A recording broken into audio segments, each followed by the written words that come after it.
ভেজে নিলাম একটুখানি সামান্য নুন হলুদ মাখিয়ে। খুব বেশি কড়া করে না ভাজাই ভালো, একটু ভেজে এবার তুলে নেব। এবার বড় বড় করে একটু আলু কেটে নিয়েছি কয়েকটা, একটু নুন হলুদ দিয়ে একটু সেদ্ধ করে নিয়েছিলাম আগে, বেশি না অল্প সেদ্ধ, যাতে আলুগুলো ভেঙে না যায়। একটু রান্নাও করব, তারপর সেটা আবার ভাতের মধ্যেও দিতে হবে, কাজে সেই মতো করে খুব বেশি সেদ্ধ করা যাবে না।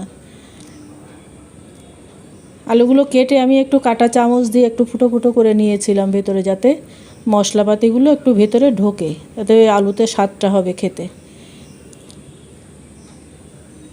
ভাজা হয়ে গেছে, আলুগুলো তুলে নিলাম। এবার একটা মশলা তৈরি করে রাখি।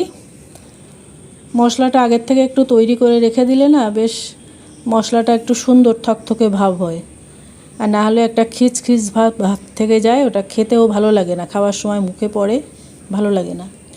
এখানে আমি জিরে ধনের গুঁড়ো এক চামচ করে নিয়েছি, আর 1 চামচ গরম মশলার গুঁড়ো, আর 1 চামচ মতো বিরিয়ানির মশলার গুঁড়ো,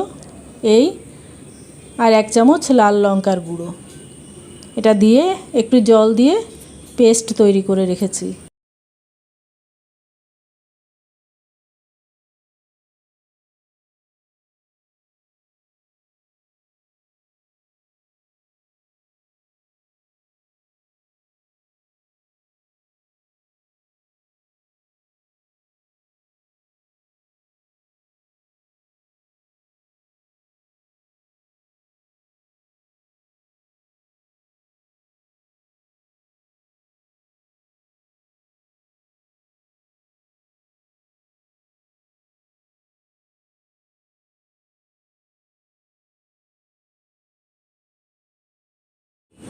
এখানে আমি একটা পেস্ট বানিয়ে নিয়েছি আগের থেকে।